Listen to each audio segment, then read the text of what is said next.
Shalom, jemaat yang dikasihi Tuhan, senang bersukacita bisa kembali bersama-sama di hari Minggu ini dan melanjutkan pada kesempatan ini pesan firman Tuhan tentang sabda berbahagia.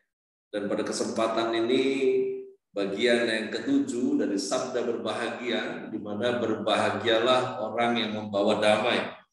Karena orang-orang yang membawa damai akan disebut sebagai anak-anak Allah. Sebelumnya mari kita berdoa. Bersyukur buat kesempatan ini, kami percaya Roh Kudus yang sudah menuntun hamba-Mu membukakan apa yang Tuhan mau sampai kepada jemaat Tuhan, dan ini bukan hanya sekedar kebenaran yang bertambah dalam pengetahuan dalam kehidupan kami, namun juga kedalaman akan pengenalan akan Tuhan itu terjadi. Sebagaimana firman yang berkata, aku melupakan apa yang ada di belakangku dan terus mengarah kepada tujuan di depan. Yang mana kami tidak berhenti dalam pengenalan kami akan yang kemarin-kemarin, karena Allah adalah pribadi utuh yang besar dan sangat dalam untuk kami pahami. Karena itu tidak ada satu kali momen di mana kami bisa mengerti, kami bisa mengenal, kami bisa paham seutuhnya apa yang Tuhan mau. Oleh karena itu, Roh Kudus kuasai kami.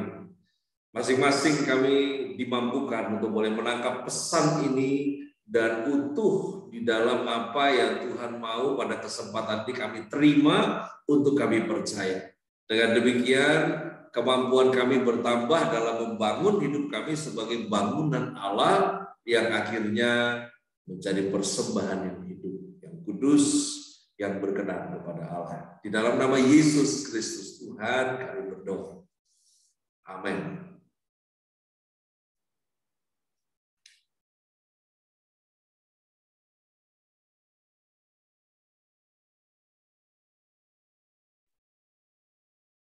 Baik, pada kesempatan ini saya siapkan terlebih dahulu materi kita.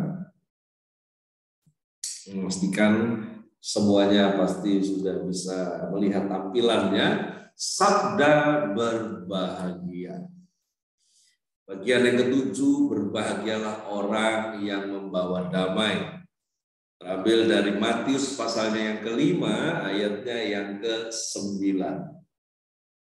Berbahagialah orang yang membawa damai, karena mereka akan disebut anak-anak Allah.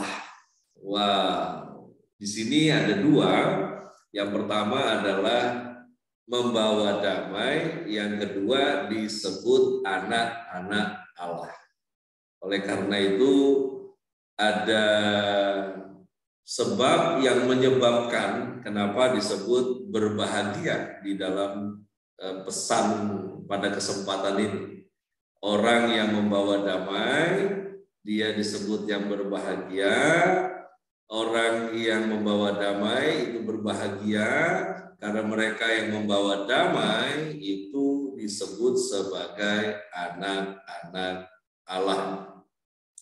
Baik, kenapa demikian? Firman Tuhan di dalam teksnya mengatakan, blessed are the peacemaker, ya, pembawa damai.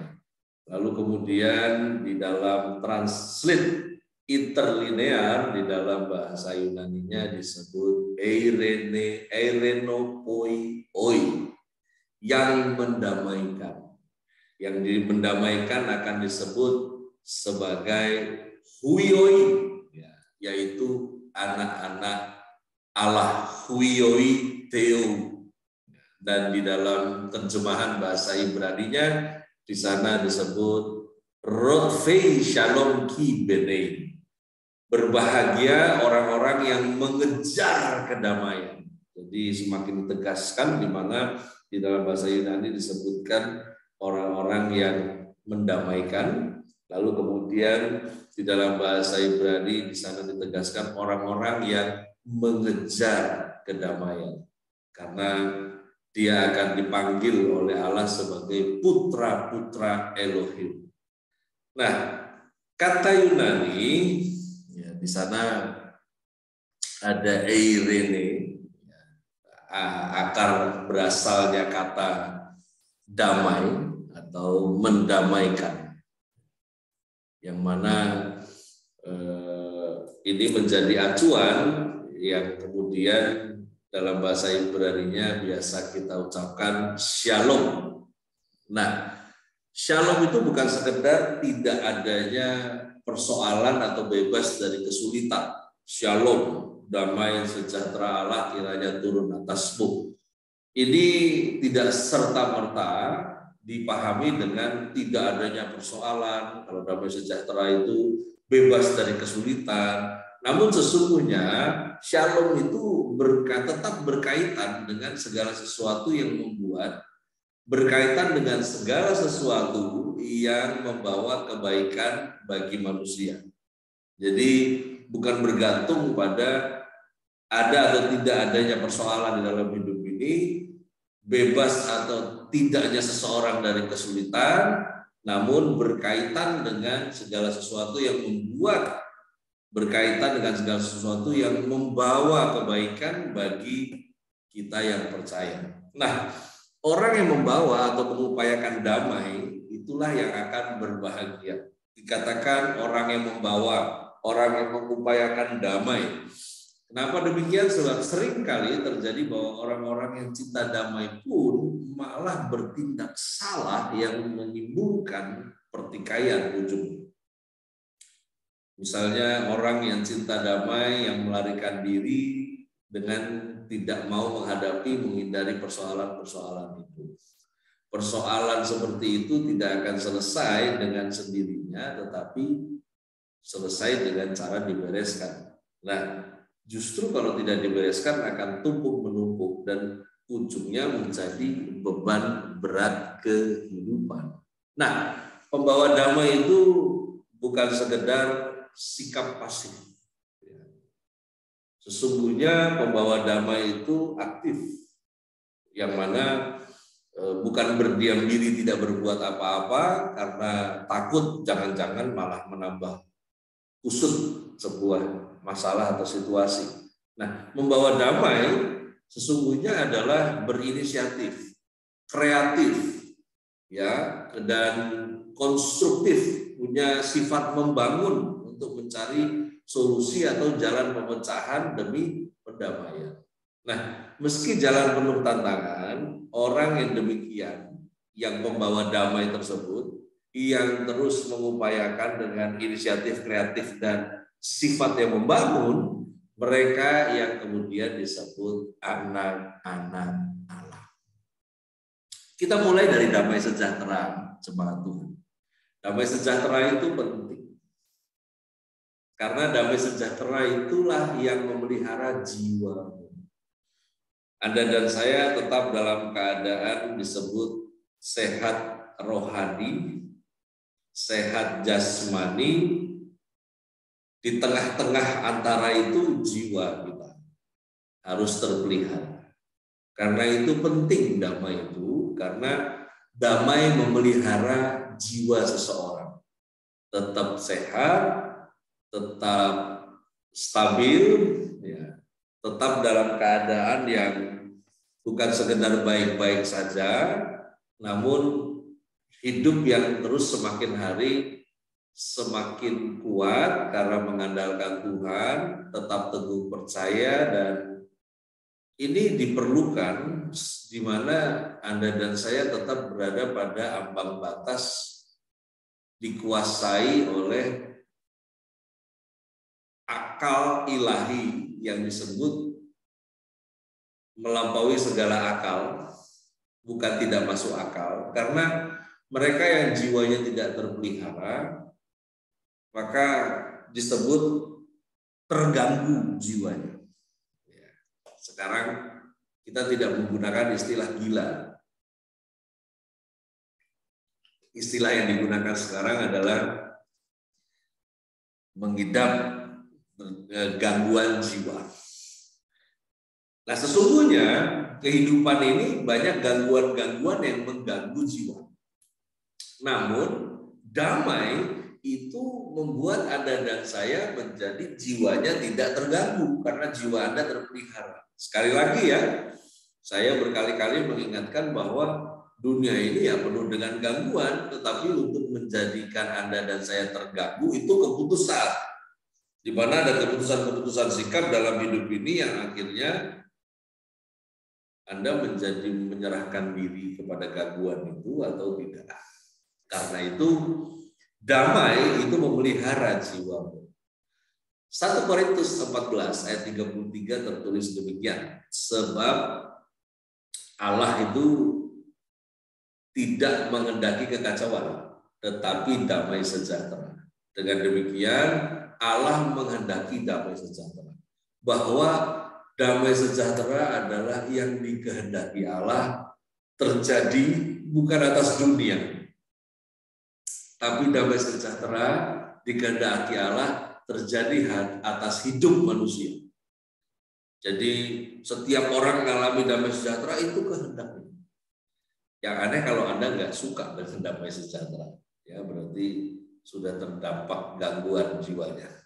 2 Korintus 5 ayat 20 di sana tertulis, jadi kami ini adalah utusan-utusan Kristus, ya, di mana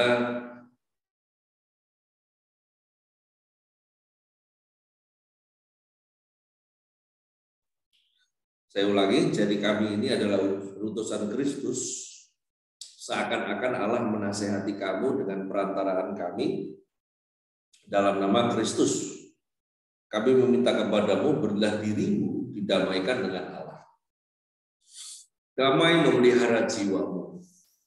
Allah mengendaki damai sejahtera. Dan jalannya adalah beri dirimu didamaikan dengan Allah. Karena siapa yang tidak hidup berdamai dengan Allah, dia hidup di dalam kekalahan. Sehingga muncullah istilah yang disebut memenangkan jiwa. Kenapa? Karena ada jiwa-jiwa yang hidup dalam kekalahan. Sebab mereka tidak berdamai dengan Allah.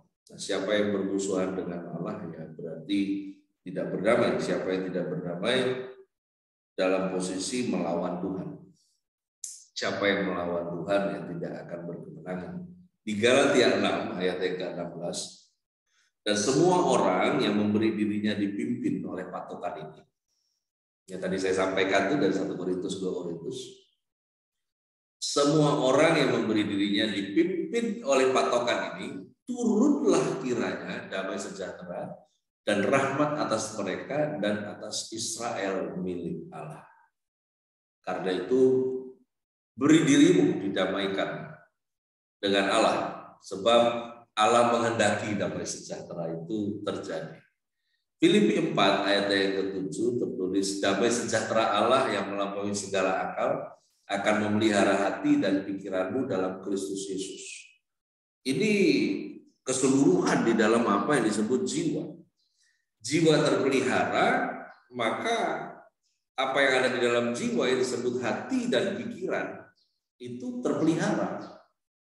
Sehingga Anda dan saya sehat jasmaninya, sehat rohaninya. Kenapa? Karena manusia itu tertekan oleh karena keterbatasan akalnya. Nah, ketika otakmu dan perasaanmu ya, itu dikuasai oleh damai sejahtera, maka Anda tidak lagi mentok dengan batasan akaliah manusia. Tapi kita punya cakrawala yang lebih besar, yaitu melampaui segala akal. Yang terjadi oleh sebab damai sejahtera Allah itu dipenuhkan di dalam hidupmu. Sehingga terpeliharalah jiwamu. Anda dipentokkan masalah, tapi nggak kepentok. Iya, kenapa? Karena cakrawala kita sudah cakrawala damai sejahtera yang mana tembusan dan terobosannya adalah melampaui segala akal. Yesaya 26 ayat 3, yang hatinya penuh kau jagai dengan damai sejahtera, sebab kepadamulah ia percaya. Dengan demikian, jiwa yang terpelihara itu penting. Namun Anda dan saya juga harus mengambil sikap yang benar sehingga pemeliharaan itu terus berlanjut. Dengan demikian firman berkata, hatinya teguh. Maksudnya, mari melanjutkan percaya kita kepada Tuhan setiap hari. Kamu percaya kepadanya Senin, percaya kembali kepadanya Selasa, percaya lagi kepada Tuhan besok. Dengan demikian, firman berkata, yang percayanya terus-terusan, di sini ditulis yang hatinya teguh, kau jagai dengan damai sejahtera, sebab kepadamulah ia percaya. Kepada Tuhan, Anda dan saya terus-menerus percaya, maka damai sejahtera akan menjagai Anda dan saya. Karena itu damai memelihara jiwa.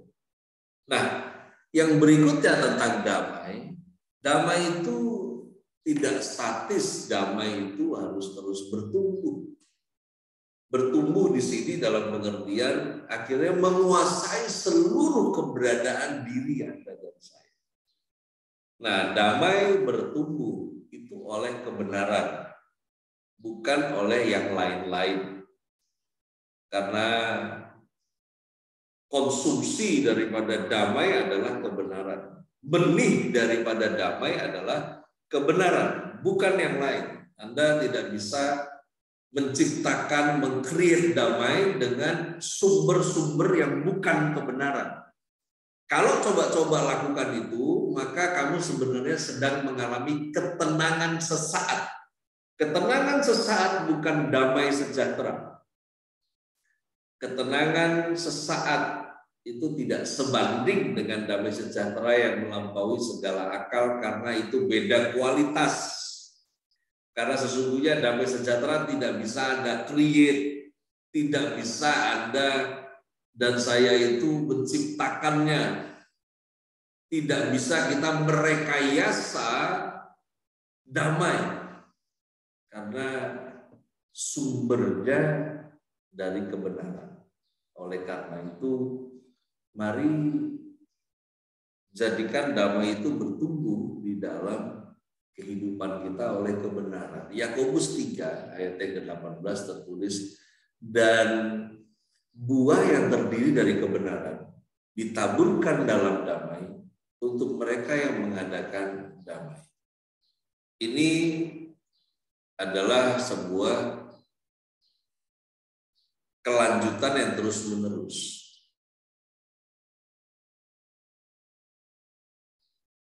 Yang mana oleh karena kebenaran kita ini menerima damai sejahtera yang tumbuh di dalam kita.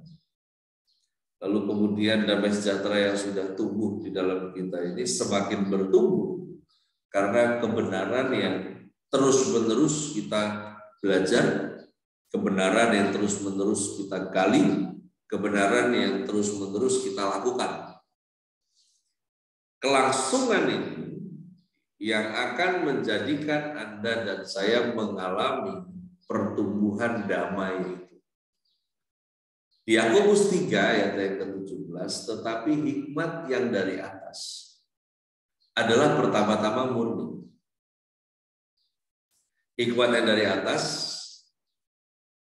selain murni, dia pendamai, peramah, penurut, penuh belas kasihan dan buah-buah yang baik, dan tidak memihak dan tidak munafik. Kelangsungan terus-menerus dari kebenaran yang kita masuk ke dalamnya untuk kita hidup di dalam kebenaran itu, yang kemudian juga Anda beroleh hikmat oleh karena hal tersebut, sehingga damai sejahtera itu bertumbuh berbarengan dengan hikmat yang dari atas kita terima, yang mana hikmat yang dari atas itu pendamai. Kebenaran dengan kedamaian itu korelasi yang satu. Kebenaran dengan kedamaian adalah sebuah sebab akibat yang tidak bisa dipisahkan. Karena itu akan lama-kelamaan kebenaran memberikan Anda dan saya hikmat, kemampuan untuk bisa memilah dalam hidup ini mana yang paling benar di antara yang terbaik. Dengan demikian, nilai-nilai yang tertanam dalam diri kita itu menjadikan Anda dan saya menjadi stabil di dalam jiwa, dan bertumbuhlah damai itu, di mana terus berlangsung demikian. Di dalam Yesaya 32 ayat 17, di mana ada kebenaran, di situ akan tumbuh damai sejahtera. Dan akibat kebenaran ialah hikmat tadi, itu akan memberi Anda dan saya ketenangan dan ketentraman untuk selama-lamanya. Maka dari itu, hidup jangan sekedar hidup. Hidup itu butuh ketenangan untuk Anda dan saya bisa bertumbuh, berbuah bagi Tuhan. Nah, ketenangan diperlukan, ketentraman diperlukan, bukan dari luar diri, namun tumbuh dari dalam diri. Dan di sana semua dimulai dari adanya kebenaran.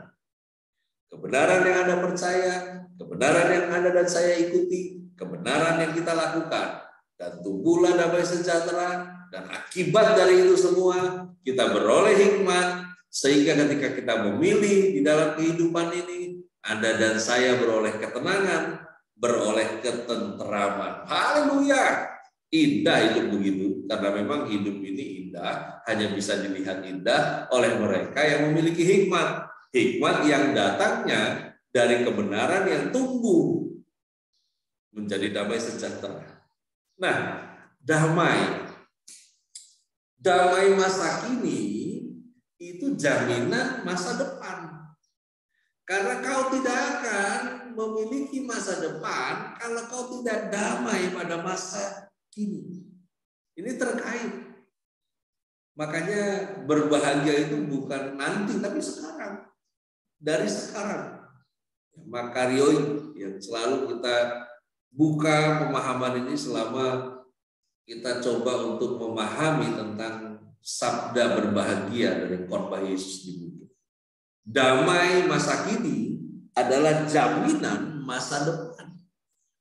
Di 1 Petrus 3 ayat 8 sampai dengan 12 tertulis, dan akhirnya hendaklah kamu semua seia sekata, seperasaan, mengasihi saudara-saudara, penyayang dan rendah hati, dan janganlah membalas kejahatan dengan kejahatan atau caci maki dengan caci maki. Tetapi sebaliknya, hendaklah kamu memberkati, karena untuk itulah kamu dipanggil, yaitu untuk memperoleh berkat. Sebab siapa yang mencintai hidup dan mau melihat hari-hari baik, ia harus menjaga lidahnya terhadap yang jahat dan bibirnya terhadap ucapan-ucapan yang menipu. Ia harus menjauhi yang jahat dan melakukan yang baik. Ia harus mencari perdamaian dan berusaha mendapatkannya. Sebab mata Tuhan tertuju kepada orang-orang benar dan telinganya kepada permohonan mereka yang minta tolong. Tetapi wajah Tuhan menentang orang-orang yang berbuat jahat. Hendaklah kamu memberkati, karena untuk itulah kamu dipanggil, yaitu untuk memperoleh berkat. Siapa yang mau mencintai hidup dan mau melihat hari-hari baik, ia harus mencari perdamaian dan berusaha mendapatkannya. Karena damai masa kini itu jaminan masa depan. Firman Tuhan berkata, kamu mau mencintai hidup, kamu mau lihat hari-hari baik ke depan, kamu mesti berusaha mendapatkan damai itu. Kamu harus mencari perdamaian dan berusaha mendapatkannya. Karena orang-orang yang nggak cinta damai, nggak ada jaminan masa depan buat dia. Nah, Tuhan mau Anda nggak hanya hidup masa kini, tapi juga masa depan.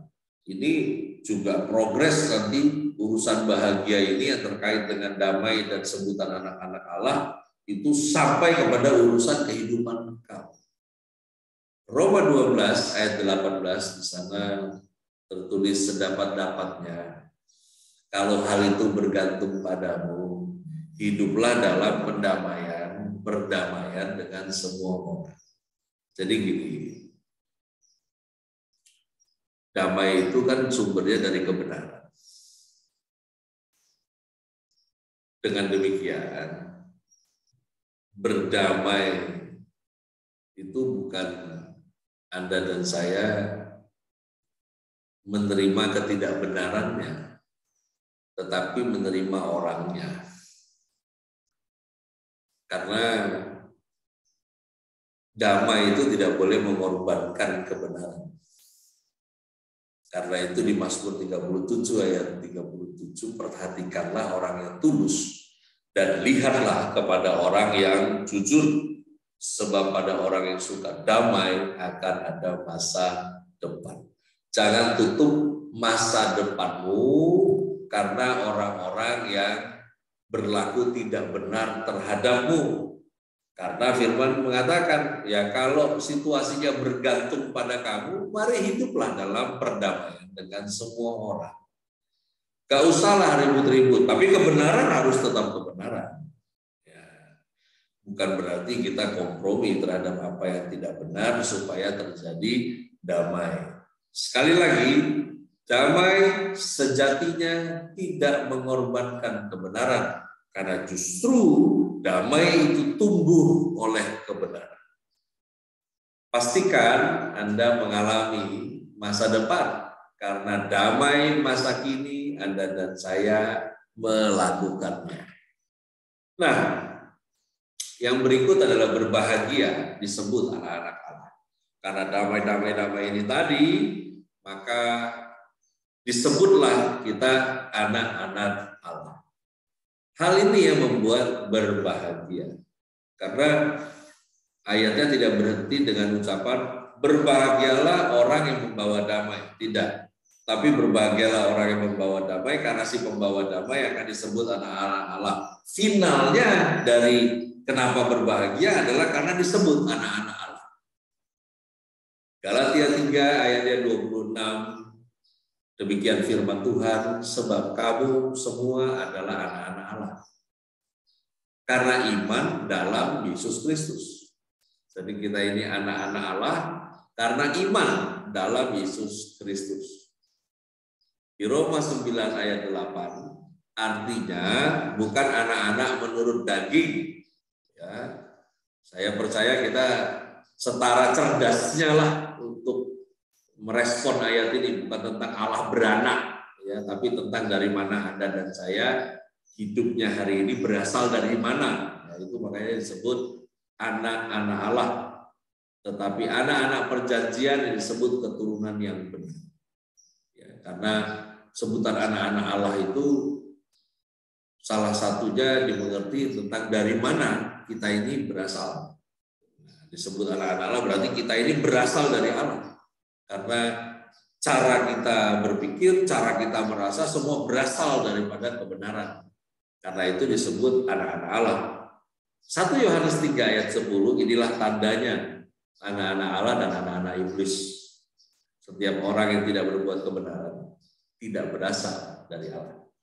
Demikian juga barang siapa yang tidak mengasihi saudaranya. Ya, sabar ya menerjemahkan ini. Tuh baca tuh. Kamu tuh nggak kasih saudara.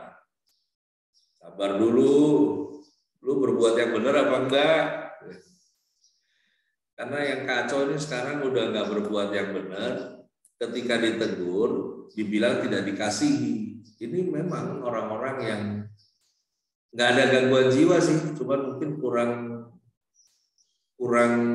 frekuensi aja kewarasannya dengan kebenaran Tuhan. Nah, makanya disebut anak-anak Allah karena dari mana kita berasal itu termanifestasi. Manifestasinya adalah berbuat kebenaran, kemudian mengasihi saudaranya, di mana kita menerima satu dengan yang lain, tapi tidak menerima ketidakbenarannya yang diterima orangnya. Nah, di 1 Yohanes 4 ayat yang keempat, di sana mengatakan kamu ini berasal dari Allah, anak-anakku, dan kamu telah mengalahkan nabi-nabi palsu itu. Sebab roh yang ada di dalam kamu lebih besar daripada roh yang ada dalam dunia ini.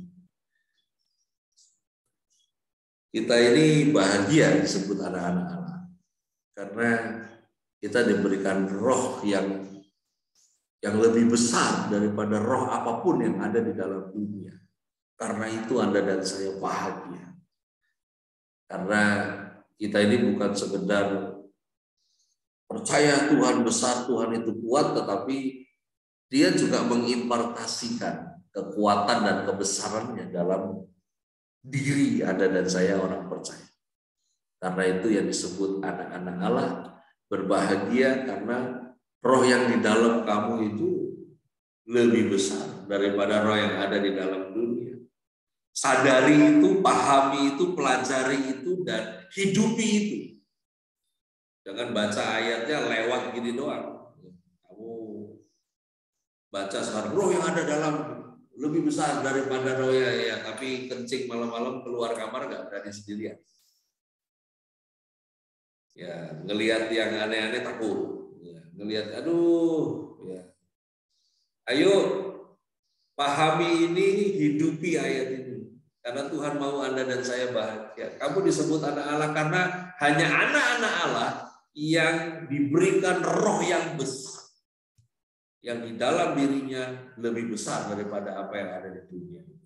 Nah, 1 Yohanes 3 ayat 1-2, lihatlah betapa besar kasih yang dikaruniakan Bapa kepada kita sehingga kita disebut anak-anak Allah. Dan memang kita adalah anak-anak Allah.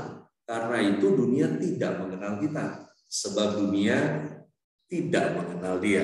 Saudara-saudaraku yang kekasih, sekarang kita adalah anak-anak Allah.